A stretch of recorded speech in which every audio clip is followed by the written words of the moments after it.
Welcome to Real Talk with Pam, the show where authenticity meets conversation and where we turn women's lived experiences into shared and learning experiences.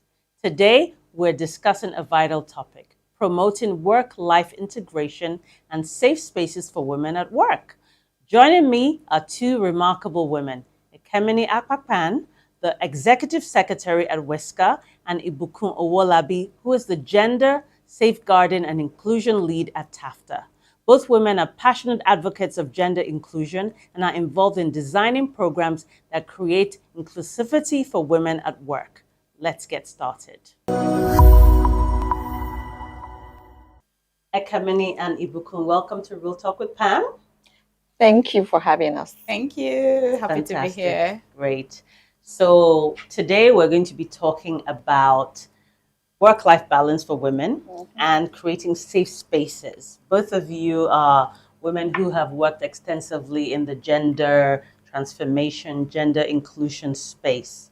So you know a lot about this. Why do we need to be talking in 2025 about this issue of creating safe spaces for women and work-life balance? Is it even an issue? What are some of the issues and why are we talking about this today? For me, like you said, I've been working in the gender space for a long time now. And one of the things about working in the space is that, information keeps evolving. We keep finding new ways or learning about new ways that we need to support women, to advance in their careers. And one of the things that we've gathered so far, why we really need to be talking about this, is that we need to create a safe space for women. Most of the research has shown that the world has been shaped around, especially the world of work has been shaped around men, right? Historically, men have been the one, which is why they say men are the ones that form the power structures that we have now. Because historically, when you're thinking about, Greece and how we evolved up to this time in terms of civilization, men have been the one playing in the economic space, in the social space, and all of that, and they've created the structures. Now that women want to play, how we're going to give them that should I say, that's level playing ground. How do we make sure that we have equity? We're not all the same in terms of our lived experiences, so how are we making sure that women have that level playing field? Right. Okay, for me, this will be understanding what it means or how it feels to be a woman. Right. What are my needs? How will the workspace cater for those needs as a woman? What are the necessary things that puts me as a human being that makes me still different from the man, but still makes me complete as a woman? That, oh, I can just come, I'm going to work. I know when I'm at work, I can focus on my job because I've been able to take care of other things. For women, we have a whole lot of things, activities around our spaces, and it doesn't matter at what age, at what level. We have different things that take our time, we have to pay attention to, while making sure that work is also taken care of. Right. So identifying with what a woman needs at every stage of her life, specifically in the workspace. How do I want my work area to look like? I'm a woman. How do I want my children to be catered for while I'm working? Those are the kind of things that we still need to talk about. And also, when we talk about these things, the women also realize that, oh, we're being given a voice. We have visibility. We're accepted. Yeah. Okay, that's good. So what would a safe space look like for you personally? So talking about creating a work-life balance, so for you, what would that look like?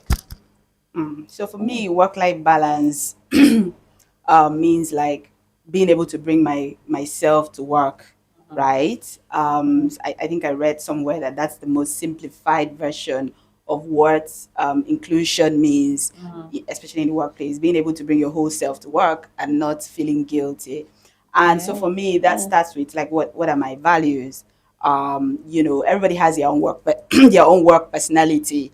And if you do that amount of self-reflection, you want to be able to go into a workplace that is able to accommodate you and is able to, you don't want to go into a workplace and then you're like, oh, okay, I don't recognize myself again in the mirror.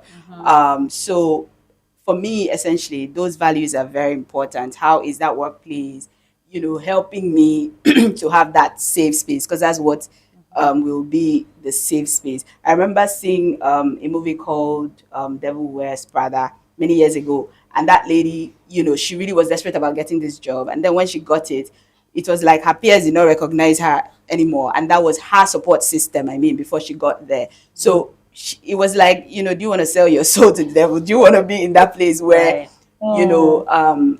everybody that knew you for who you were, they're like, oh, who is this again? Yeah. So I think she resigned from the job and all of that. So for me, it's basically about having that place where it's like a safe space where you can bring your values to work and you don't have to second guess yourself. Yeah. Right. Okay. How about for you, Bukum? For me, in addition, safe spaces, I'll relate it to one of my roles where I work, safeguarding, is essentially where our issues can be addressed with no bias. Right. I have an issue. I don't want it to be blown out of proportion. I just want a solution to this and making sure that I will not be afraid when Right. I am at work. Are my issues being addressed?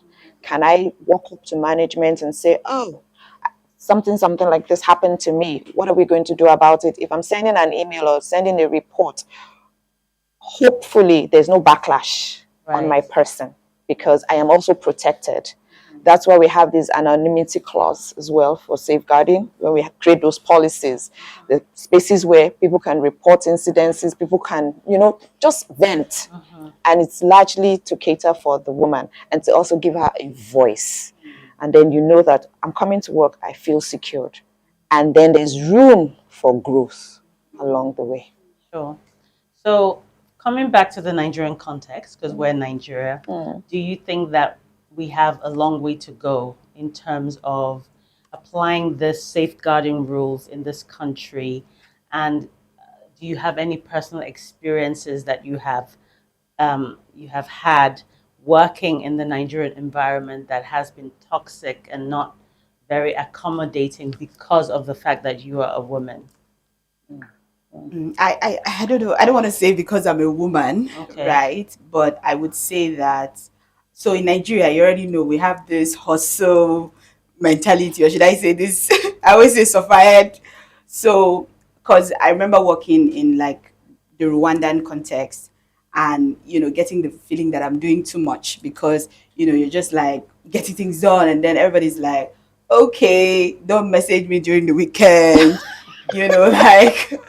So what I'm saying that to say that to bring it back to the Nigerian context, to say that we already have this vibe and everybody knows it. I mean, the other day I was speaking to a friend and we're just talking about the situation in Lagos where there was this bridge closure. I can't remember what happened, and then she was narrating her own experience, how she trekked, for a very long distance. Then she got home very late, and then she managed to get back to work by past 8 a.m. She's supposed to be there by 8 a.m. And then her supervisor was like, why are you late? And then she was just like, nobody even asked me, how did you get home yesterday and all of that. And then when she then, mentioned her, her own problems, and then the person was like, oh, but it happened to everybody, if you know what I mean. So I'm saying that to say that, we already know that we have these nuances. But for me, I think many years ago, I've experienced working in, a space where I experienced some little toxicity. But what I learned in that time was that, I have to be able to articulate, like I have to be able to say what is the issue, right? So what I did was that, and we don't, now we have all these words like safe spaces and stuff, but we didn't have it at the time. No. So it was not easy to articulate it. But I think I took a course around that time. And then I saw that, what I was going through was called like information overload. So I didn't know that was a thing. Like, when somebody is like just dumping information on you, whether it's task or whatever, just giving you a lot of things to do. And then So I did not, have that language, that, oh, that's called information overload. So, but at the time, I then realized it. And there's something called task overload. So I then went back to say to the person, oh, you're sending me like, all this information, thank you and everything, but which of them do you want me to prioritize? So just being able to know how to handle it, I think at that time it helped me very much. So I wouldn't say it was because I'm a woman, but it's just something that, we experience, like I said. And again, just knowing that this whole thing about work personality, like people have different work personalities. There's some people that are overachievers. One of my friends, started working in a different context as well. And they told him that, what do you want to do? And he was just listing like 20 something things he wants to do. And they were like, can you just choose like 5? Just because you're an overachiever. So if you do the 5 and then you do beyond, fine. But let's just have 5 things we want to hold you accountable for. So so I think that would be something in Nigeria where everybody's like, oh, grinding so hard, and sometimes it can just be there can just be some kind of distortion in terms of like your own personal well-being, Right. and things like that. Yeah, that's it. How about you? Yeah, well, for me, values are important, and especially at work, what I tried to do, or what I started doing and continue to do, is that I look through the job description. My top 5, these are the priorities, right? I follow through with that. And I started creating these boundaries unconsciously to other members of the team and say, okay, sometimes on my weekends, I might not be able to respond to a couple of things. Please don't be offended. I have a planned trip or a scheduled visit somewhere. So little by little, people start to understand, okay, and even if they need me urgently, they will send a message, when are you available? Right. We get into that space where you're now asking me, are you available? Can I loop you in for this? Consent is now given. Sure. You now start to create all those boundaries. People begin to understand boundaries, begin to understand they have to take consent, and which are the things that we also feed into the participants that we serve, for them to understand you have a voice. Make sure nobody crosses into your boundaries. Your consent is also needed. And if you don't want something, please don't be afraid to say no. That's how it's been working.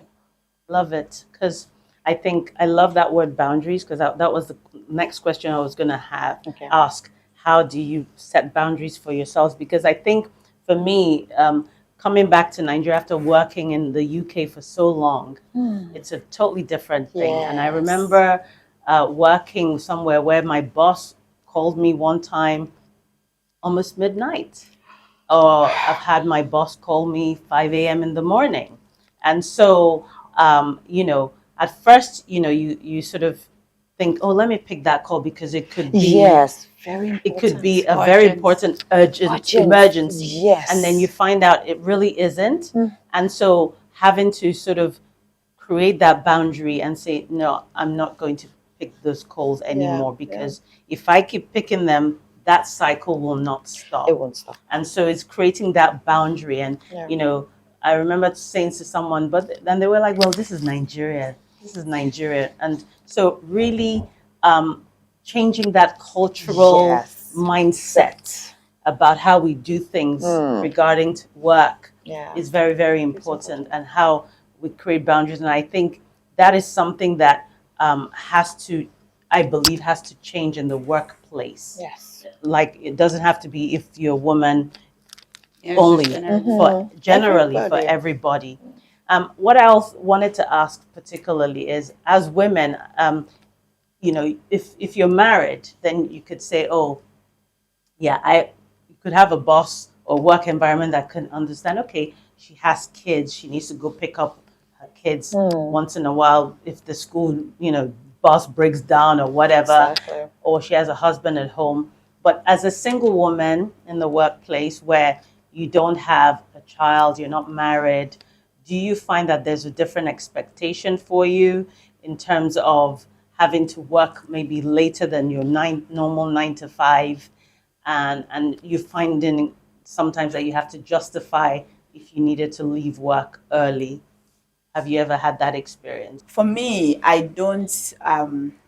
Maybe I would say I've experienced, some sort of, I don't know, should I say microaggressions? But yeah, people just having certain expectations from you at work because you are single, right? I mean, I've had somebody say something like, "Oh, the person sounded like I was just gonna be working, working, working, working, and then when I'm tired, like what I do is I just work. When I get tired, I go to bed. Then I wake up in the Wow. morning. Maybe when I finish praying, I just start working. Oh, Like dear so, Lord. it's not. It's like some kind of like what you're saying to me without saying it. Do you get what I Right. mean? Yeah. Because I'm single, so you Single don't believe that. Oh, maybe I'll have other things to do. I have another life life. outside of work. Yeah. So I would say yes, that's something I've definitely experienced because I'm a single person. So I think it dawned on me like, okay, if I were not single, you wouldn't be like, um, just don't worry. When you die, you just go to bed. So some kind of statement Oh, like wow. that. So I Right. think for me, that's what. And then again, another thing people think is, at the workplace, they just think that, oh, because you're single, you don't have anything you're using your money to do. Oh, yes, Right. that is. Yeah, so maybe if you need, you want more in terms of like a raise, they're just Right. like, okay, so what do you need this money for now? Like, why do you expect more? So Interesting. especially, so I feel like for young women, right, in the workplace, and again, if you're like in leadership or management or something, you're managing people, and then maybe you're like, oh, this is what people that are managers, and they're just like, okay, those people have like responsibility, they have things they're doing.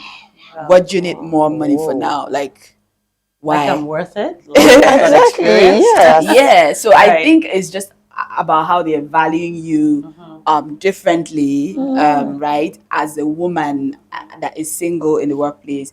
And then people can just assume that if you're trying to also have like you're living well and you're living fine, there can just be some kind of microaggression like, oh, how is she affording all of, like, that kind of thing. Like, so you just find that it could then mean that if we're valuing men, if men are contributing, if people are, let me not say men or anybody, if people are contributing in the workforce, so the money you're paying them, are you paying them that money because of the work they put in and maybe that's standard practice? Or you're paying them because you're like, oh, that one has a family, let's pay him Oh, more. no. Or Right. that one is single, so Without. don't worry, she will manage. She'll find a way. What is she even needing the money for? So I think that value, it just then speaks to how you value people. Is it based on their contribution or some kind of funny biases? Sure. Interesting. By yourself. I haven't experienced that. I think when I maybe getting into a new workspace, during the interviews phases, I tell them up front. I've been a caregiver, my parents, and I have a brother, a younger brother that I care for. He's a person with disability. So I say that up front. And then I have other engagements. So maybe consciously I do something where I post some pictures, me at somewhere. So I have a life. So you don't just assume that, oh, okay, she's single. There's nothing she's doing apart from work. So I have a life.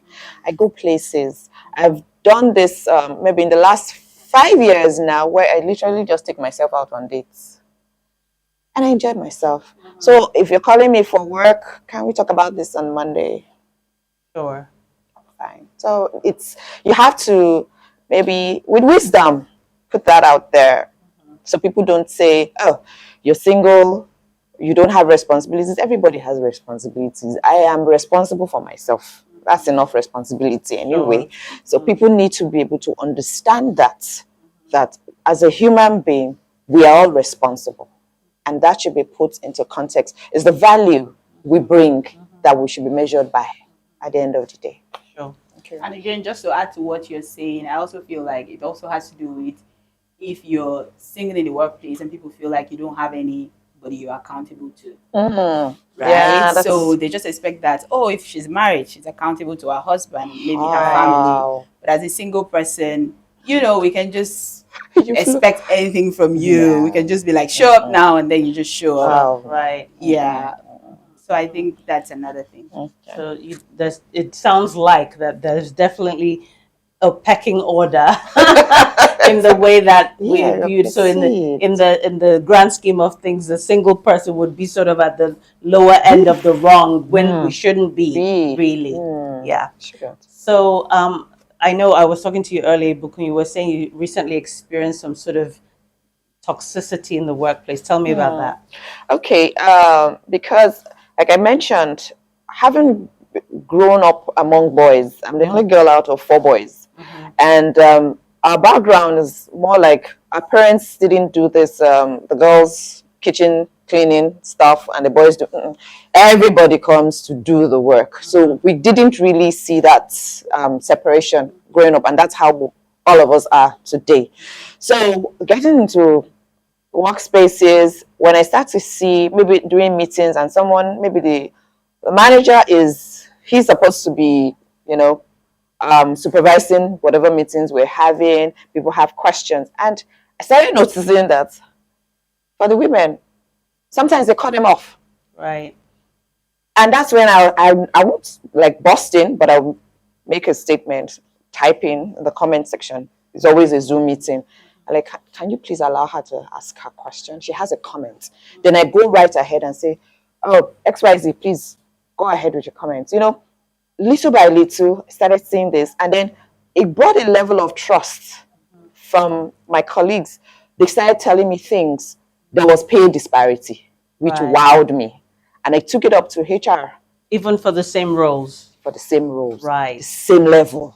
So we started looking at all these things, and then I started helping HR define gender policies. Let's look at this recruitment, the same thing. Let's look at this. You cannot we're going for a meeting somewhere, we know our target audience. You need to have those people in the organization because they're the best to speak concerning these things. So the balance started coming bit by bit. So I will address the situation. I do not react. So when there's a lot of distraction about, oh, you're this, you're that, I'm not listening. I want us to focus on this. So that's even the way my reporting comes through. And since I've learned how to leverage on the men, I have them as allies. So I have them cross-check this. This is what I would, assuming I'm talking to you, because this is the person I want to send this to. What should you look out for? Right. Then I will now reconstruct and I send it like that. So it's like for women, you also have to swim in both waters to say, I'm coming as, not coming as a man, so to speak, but speak their language and let them address that situation. And it actually flies. Approval is gotten at the end of the day. So it helped to reduce that toxicity along the lines, and the women started speaking out more. Sometimes I would send them for some meetings I should attend. Just push them out. Sure. Show your strength, your confidence. Show them you can do this. I don't need to be there all the time. And little by little, their voices started becoming louder and louder until at least we're catching up a great deal. Great. So, in the larger frame of things, that's you in your workplace making an amazing difference, and you as well. What do we need to see in Nigeria, in our HR policies, in our standard operating procedures that you think will make a difference in creating those safe spaces that we're talking about? I'll give an example of where I've worked presently now and the rest is more of coming from. I think this happens a lot more in the development space, and it's fantastic, it's amazing, and most organizations should also follow suit. And the fact that you can separate human resources from safeguarding. People will trust more that there's that separation.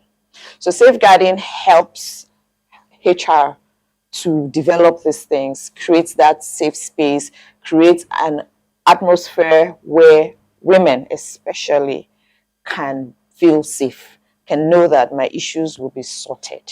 So little by little, our blue chip organizations should also have those kind of policies. I know a couple of them have started developing policies along those lines, but then more of advocacy, awareness, talk about these things. It helps a lot more than the paper is just on paper. But when people talk about it, my colleagues are talking about it, they talk about it to the other, team members outside the space, maybe in religious activities, the voices, the noise, the awareness keeps getting louder. And then it starts to change the mindset of everyone who is hearing it. There's a joke in my organization when I show up doing maybe trainings, outreaches, and the likes. And they'll be like, oh, safeguarding is here. Let's behave ourselves. But they won't do that necessarily for human resource. Right, right. Because I do this orientation all the time. All the time. That policy, I will make sure you understand it to the teeth. And it doesn't have to mean it's just for the participants, it's also for staff.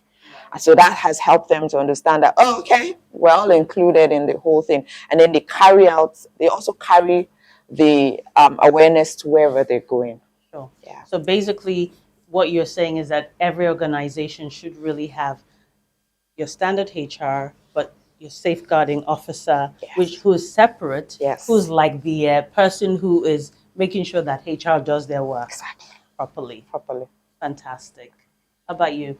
So for me, what I would say is the culture, right? Because I feel like in Nigeria, that's something we should look into more from an organizational development point of view, especially because we are an economy that is driven by smaller organizations, not necessarily those really large ones, right? So just thinking through having, what is your workplace culture? What are those things you want to see in your workplace?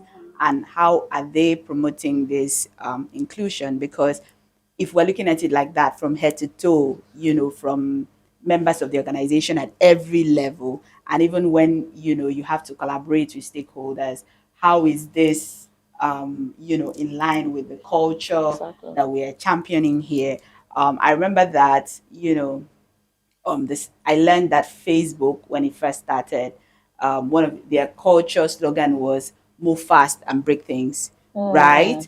And so it sort of drove everything that they are doing there. Even though I think they changed later, because it's also okay to learn and unlearn things and just be like, oh, if we're doing this, and people are just lashing on that to do so. But just having that culture, and when you're hiring people, you're saying, oh, how are they mirroring what we want to promote here, so that if they're not a culture fit, it's important for Nigerians, Nigerian organizations to then have a workplace culture, and then hire culture fits, right? Really look at their culture and, ensure that it is inclusive, but also hire people that are culture fit and have people that are culture champions within the organization, especially if you want to have a gender inclusive workplace.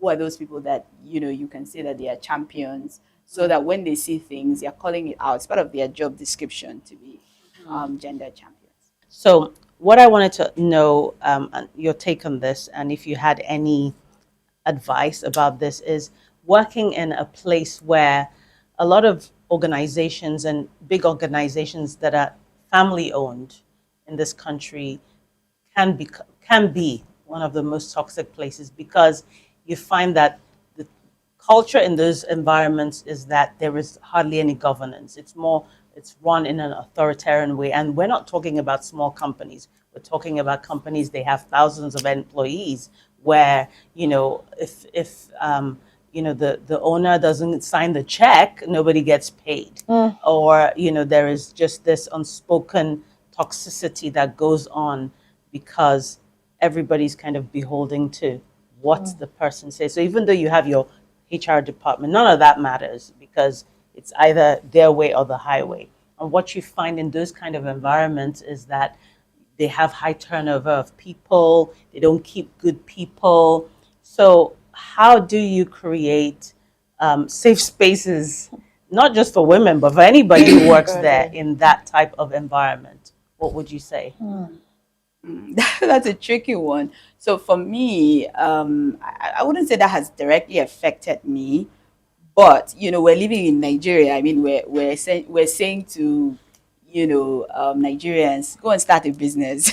Right. So you're going to have people have family businesses, Yeah. but then again, I think family business is actually a thing, right? I think I Yes. remember watching this show, and then there was this mother and son, and some situation. But I'm saying that to say that I then learned that there is such a thing as a family owned business, and Yes. then there is like a type of governance that works for it, for those kind of situations. However, I wouldn't say that that situation should now become a place where it's now toxic for other people, maybe because they're not having a voice and all of that.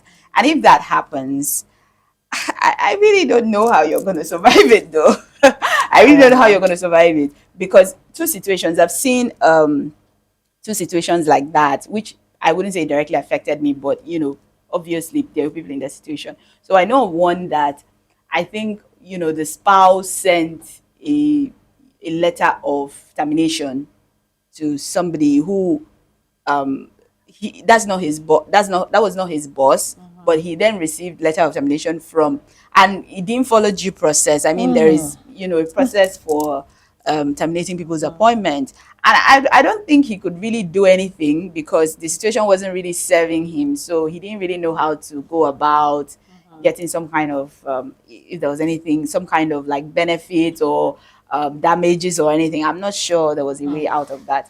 Then the other one I know as well, it's still a family-run business, and they can just, cancel you just like that.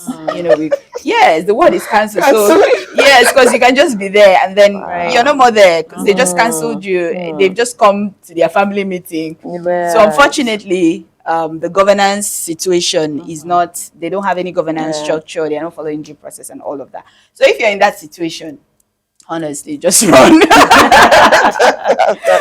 But yeah, like what should be done is for those governance structures to be put in place and ensure that never happens. Right. Yeah, I don't know who is going to police that to ensure that happens, but I don't think it would serve an employee to then advocate for anything, because like I said, they can just cancel you, like they just gang up against you and then you're just the outsider.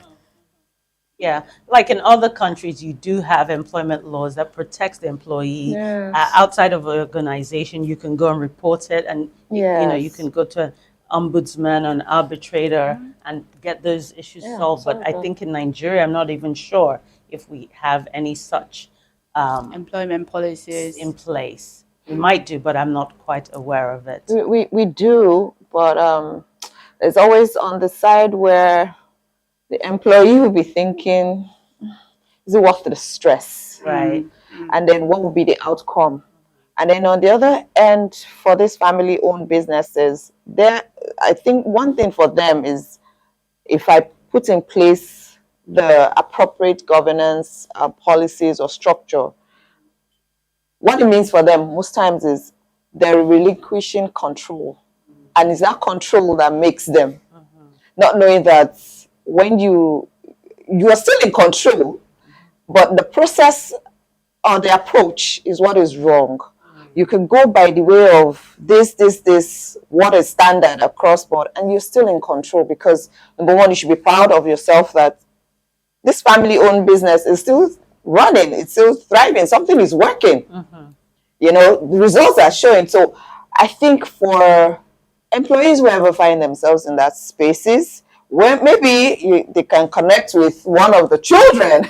I don't know, but we rarely see that happening. We rarely see that happening. One or two things: the business crumbles, they lose the best of staff, they get bad press. And I always witness like family-owned businesses just going down the drain. I know many that they started like, this very big conglomerate, and they had these flashy pictures. Everybody's like, oh my god, this person set that up. And then maybe I just close my eyes and look, 10 years later, They're no longer there. you don't find it. And then if you dig deep, you hear that, the founder, this was what happened. He didn't really relinquish, or she didn't relinquish control, and always wanted things done their way. And things, I always hear those kind of stories. And then you just probably have this really massive building just there, and then and that's it. That's it, Waste. yes. I think it comes from a place of a lack of trust. Maybe Yeah. it's human nature. A lot of people betray you, and then you think, oh, I Yeah. have to be in control Yeah. because I don't want that to happen again. Yeah. But what people fail to realize is that, you have to think of sustainability, longevity. After you've died, do Yes. you want this to continue? That's You look at true. organizations like Ford Foundation, Rockefeller Foundation. These are people who started family-owned businesses that have lived beyond them because they understood and could see to the future and put structures in place so that whether they're here or not, it still continues. And I think we have a long way to go in Nigeria in understanding that we need to put our egos to the side. Yes. And think about the longevity Exactly. of what you're trying, the legacy that you're Yeah, trying to trying to build, so that build. 50, 60, 100 years time from now, Still it's still there. It's still Yeah, there. So, that's but thank you, ladies. There's a lot that we have unpacked today, a lot more to go. But we've come a long way as a country. Yes.